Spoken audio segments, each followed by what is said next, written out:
Hello दोस्तों, हमारे जितने भी ईपीएस 95 पेंशन धारक हैं, आप सबका हमारे नए वीडियो में स्वागत है। दोस्तों, ईपीएस 95 पेंशन धारकों के पेंशन वृद्धि को लेकर बहुत सारी अपडेट्स आती रहती हैं और प्रत्येक दिन मैं अपने वीडियो के माध्यम से आप लोगों तक पहुंचाता रहता हूं, लेकिन इन बीच में थोड़ा सा समय लगा।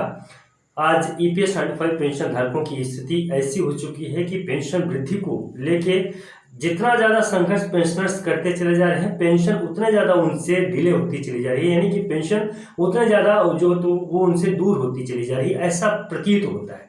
ऐसा मैं क्यों बोल रहा हूँ ये भी मैं आपको बताऊंगा। कुछ समय पहले ईपीएस 95 पेंशन धारकों को आश्वस्त किया गया था कि आने वाले बहुत जल्द समय में, यानी कि इसी सत्र में ईपीएस 95 पेंशन धारकों की पेंशन में वृद्धि की जाएगी। इसके बाद चुनाव का एक था कि चुनाव के समय ईपीएस 95 पेंशन धारकों की पेंशन में वृद्धि कर दी जाएगी। फिर आने वाले समय में आगे चल के क्या होगा कुछ पता नहीं, यानी कि अभी तक का जो निष्कर्ष था, अभी तक का जो डिसीजन था, उससे तो साफ यही प्रतीत होता है कि ईपीएस 95 पेंशन धारकों की पेंशन वृद्धि को लेकर अभी दूर दूर तक कोई बात सामने नहीं निकल के आ रही। तो क्या ऐसा संभव है कि चुनाव तक ईपीएस 95 पेंशन धारकों के पेंशन में वृद्धि हो सकती है? थोड़ा सा विस्तार से समझने की कोशिश करते हैं।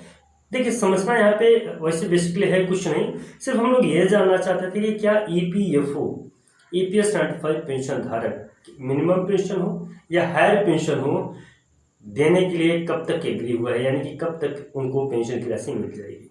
सबसे पहले तो ये चीज़ आप समझिए कि ईपीएस 95 पेंशन धारकों की पेंशन वृद्धि दो पार्ट्स में दिखाई दे रही है। पहले नंबर का जो है वो हायर पेंशन, यानी कि बढ़ी हुई पेंशन की राशि उच्च पेंशन किनको मिलेगी, और दूसरे नंबर में मिनिमम पेंशन। तो हायर पेंशन पे क्या अपडेट है और मिनिमम पेंशन पे क्या अपडेट है, अगर आप ये जानना चाहते हैं तो दोनों पे जीरो अपडेट है। ऐसा नहीं है कि काम नहीं हो रहा है, काम हो रहा है, और जीरो अपडेट मैं इसलिए बोल रहा हूँ क्योंकि अभी आपकी वीडियो में आगे पता चलेगा। देखिए, उच्च पेंशन को लेके जैसे माननीय सुप्रीम कोर्ट की तरफ से फैसला आया था, तब से लेके आज तक पेपर वर्क ही चल रहा है, यानी कि ईपीएस 95 पेंशन धारक सिर्फ और सिर्फ पेपर वर्क करने में लगे हुए हैं और ईपीएफओ उनके डाटा को कलेक्ट करने में लगा हुआ है। अभी तक ईपीएस 95 पेंशन धारकों के डाटा नहीं पहुंच पाए।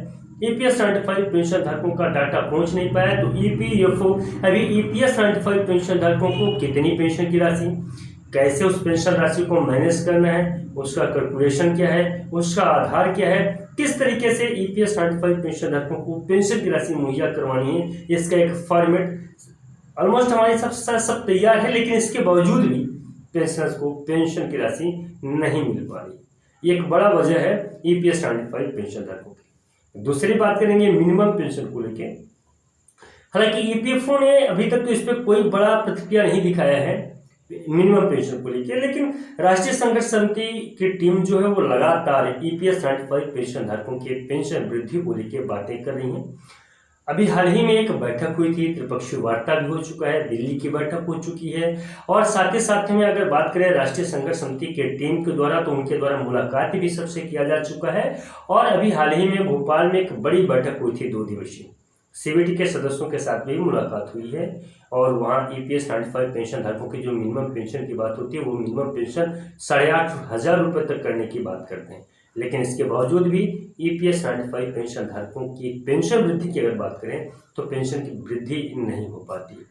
क्या बोलेंगे, 2 बार माननीय प्रधानमंत्री जी तक भी पहुंचा जा चुके हैं ईपीएस 95 पेंशन धारक। माननीय प्रधानमंत्री जी ने भी सहमति जताई है कि ईपीएस 95 पेंशन धारकों की पेंशन वृद्धि तो होनी ही चाहिए, क्योंकि किसी भी इंसान का जो जीवन का एक आधार होता है पेंशन, वो बुढ़ापे में एक सहारा होता है पेंशन। जब काम करने वाला आदमी जो उसको सैलरी मिलती है और जब वो नौकरी छोड़ देता है तो एक आधार होता है उसका, उसके परिवार के प्रति एक सम्मान पाने का, वो होता है पेंशन। तो ये सारी चीज़ें होती हैं और सच में ये सारी चीज़ें होती हैं, और ऐसा माना जाता है कि जो व्यक्ति कमाता नहीं है वो उसकी थोड़ा इज्जत कम हो जाती है। बहुत सारे केसों में ऐसा देखा भी गया है। तो ये वो चीज़ होती है पेंशन, और उसी सम्मान को पाने के लिए ईपीएस 95 पेंशन धारक लगातार संघर्ष प्रयास प्रयत्न कर रहे हैं। दोस्तों, आप लोगों का क्या राय है, क्या विचार है, और कोई नई जानकारी है तो कमेंट में आप हमें बताइएगा जरूर। बाकी फिलहाल जो मेरे पास जानकारी थी वो मैंने आपके साथ साझा किया। जो आपके पास जानकारी है वो आप हमारे साथ साझा जरूर करिएगा। हमारे व्हाट्सएप पे भी कर सकते हैं, कमेंट में भी कर सकते हैं। वीडियो कैसा लगा कमेंट में जरूर बताइएगा, और ज़्यादा से ज़्यादा इस वीडियो को ज़्यादा से ज़्यादा लोगों तक पहुँचाने की कोशिश करिए, ताकि वीडियो आपकी आवाज़ ज़्यादा से ज़्यादा लोगों तक पहुँच सके। और उम्मीद करता हूँ कि इस वीडियो पे कम से कम 5000 लाइक तो आप लोग दे ही देंगे। उम्मीद करता हूँ ऐसा मैं कि आप लोगों के हाथ में है 5000 लाइक दे सकते हैं या नहीं दे सकते हैं। 5000 लाइक यानी कि 10 से 20,000 लोग इसको देखें। जब 10 से 20,000 लोग इसको देखेंगे तब तो हमारी आवाज़ वहाँ तक पहुँचेगी। फिलहाल दोस्तों, अपने प्यार को आशीर्वाद के साथ में बनाए रखिएगा। मिलते हैं नए वीडियो में। नमस्कार, जय हिंद, जय भारत।